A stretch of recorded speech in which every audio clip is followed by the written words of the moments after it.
Okay, you hear me? Alright, so. Alright, I brought him. This is one of my Uromastyx. This is an ornate Uromastyx. And he's about 4 years old, 4 to 5 years old. He's nearly an adult stage at this point. And Uromastyx, of course, is another species of lizard. They're kind of related in some ways, although these actually come from Israel. The bearded dragons originate from Australia. So obviously different areas that they're coming from, but both are desert animals. One of the things that are unique about the Uromastyx is that they're completely vegetarian. My wife gave it away. So if you're a bugaphobe, this is a great animal for you. They don't need to be bathed. We bathe our dragons at least once a week so that they stay hydrated. These guys don't need that. They actually have a hotter basking spot than the dragons do. The dragons tend to bask them at 95 to 105 degrees. The Uromastyx, they bask at 125 degrees. So 20 degrees hotter than the dragons. And as you can see, the colors of a male ornate Uromastyx can vary between bright blues all the way from a sky blue to a cobalt blue. And then they also can be like this guy, who's one of my green line. So he's got a lot of green coloration in him. And as they grow older, more and more of the green cover their backs. So all the way down their tail and everything. So he will continue to color up as he grows up. And Uromastyx are also known as Spiny Tailed Lizards. Kind of guess why. They have these spines that go all the way down their tail. Otherwise, they're extremely soft on their backs. Their skin is very, very smooth. And we'll allow everybody to have a chance to pet one here in a minute. These guys, I have them actually, their bedding is millet seed. You use canary seed or finch seed or something like that, something very small and easy to digest. That's actually something good for bedding as well as they can snack on it. They actually eat their seed that's in their cage. So we feed them their greens in the morning, and they have their seed, and then we give them treats every once in a while. We give them lentils, and we also give them juvenile iguana pellets. Now, as you notice, the bearded dragons are a lot more, how should I say, calm. These guys are docile and very friendly, but they do tend to be a little bit more active than a bearded dragon is. In some ways that's good, in some ways it may not be. We actually can go tailgating, and you can see that you can put a dragon on your shirt and it will just sit there for hours typically. Where these guys are a little bit more curious, they want to move around, they want to explore and do things. So to put him on my shirt, he probably won't stay there put for very long, although it's sitting there right now. They are a little bit more active.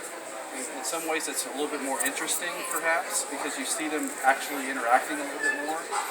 Some people actually call these more like a puppy dog because they're more exploring and sniffing things out and looking at things and licking things around the cage.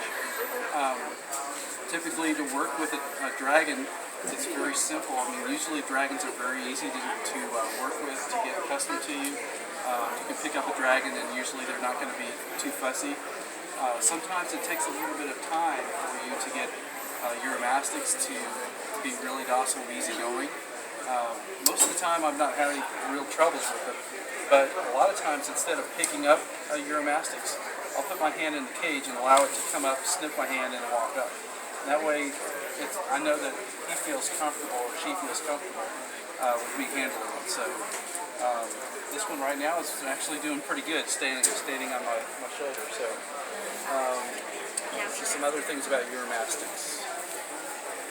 Anybody have any questions so far, actually, about Uros versus dragons?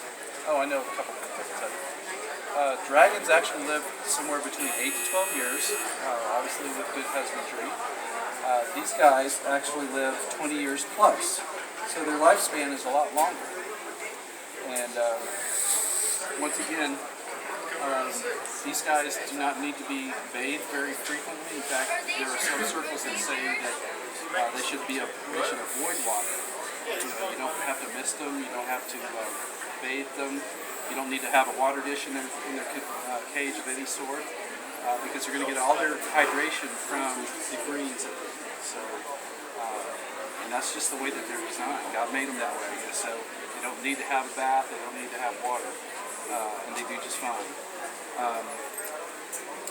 These guys are a little bit harder to breed. So this is my first year to actually attempt to do breeding for Uromastyx species. So I'm hoping that I'm successful. I've got 4 breeding pairs currently, and they're all ornates. I do have a couple of other types of Uromastyx, but I don't have a breeding pair for them yet. But I do prefer these guys because of the color. I think they're really cool looking. They are not mature until they're 5 years old, whereas a bearded dragon actually can start breeding anywhere from about a year to 2 years old. So it takes less time for a bearded dragon to be ready to mature in their eggs. These take a lot longer. So anyway, and they also grow a lot slower, and they don't get nearly as big as a bearded dragon. This one is almost its full size. So right now this one is about 225 grams, and he's about 12 inches long. That's about the full size Uromastyx of this species. There are other types of Uromastyx that do get bigger. The Egyptians, for example, can get up to 3 feet long, and quite a bit larger, obviously, than this. So, but most Uromastyx typically are between 10 inches and 20 inches long. So, there are other common species of Uromastyx that you probably see. In fact, over at the PetSmarts, they're beginning to start selling Uromastyx in their stores. And the typical ones that you'll find there is the Nigerian or Saharan Uromastyx. Typically, they're going to be black-bodied with red or yellow spots on its back. And there are other types of Uromastyx that have been sold for many, many years. Back in the 80s and 90s, they were very popular in the United States. They're known as the Mallee Uromastyx. You can still find Mallees quite frequently in the United States. Those typically get about 2 feet long, and they're also pretty active, a little bit more active than the bearded dragons. Several other rare species of Uromastyx exist. There are Sudanese, there are Somalians, there are Algerians, and these are basically different locations that these Uromastyx come from. So even though they're from the same species, they're because of their location, they have different characteristics of different sizes, different colors, and different patterns, and so forth. So, anybody have any questions about Uromastyx and the differences between them and a bearded? Anybody have a bearded dragon now? I saw you have one. So, I think one of the things that draws me to these guys, number one, the color. I think they're pretty fantastic in terms of their coloration. But their temperament's pretty cool. Once again, they're very docile, but they're a little bit more interesting to watch.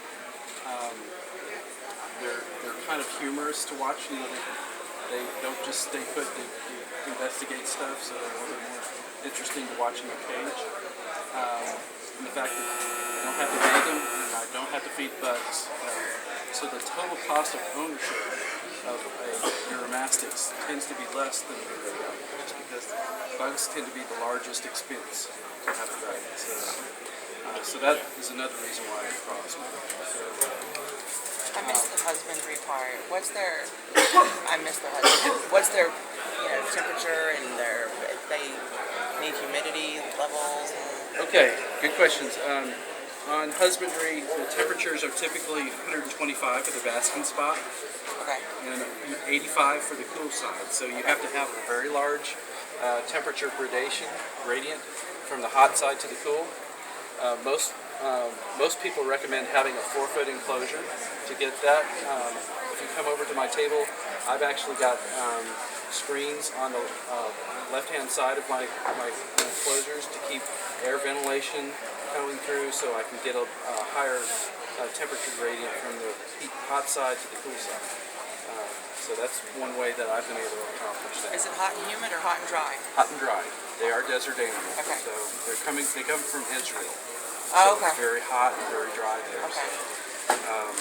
So, the other types of Uromastyx are Egyptians and Moroccans and Algerians, Arabians.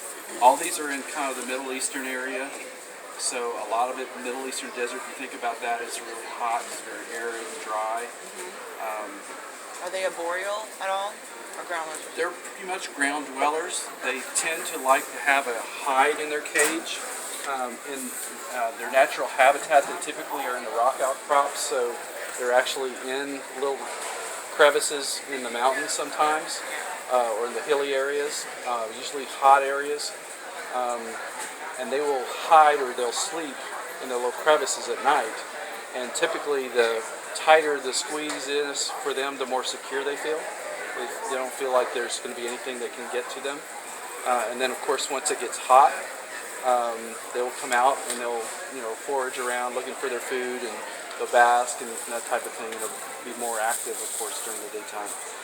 It's interesting, when I turn their lights on, they will typically not wake up for about anywhere from 1.5 to 3 hours after the lights are on. Dragons typically wake up pretty quick. These guys, it takes a while. It usually, I think it's really because they're wanting that temperature to get hot enough for them, so that when they get out of their hide, they can sense that temperature is getting hotter and hotter. So, but good questions. Other than that, husbandry. I put all my bedding as millet seed or bird seed. Interesting. They can eat it a little bit too. They can eat that. It actually keeps the smell down, it keeps the dust down. Yeah. Some people recommend bedding on sand. You got it? Yeah, I got it. Okay. Bedding on sand, and sand can typically contain the smells and all that kind of thing. So I prefer the millet. So, of course, you can have the problem with the impaction as well. So anyways.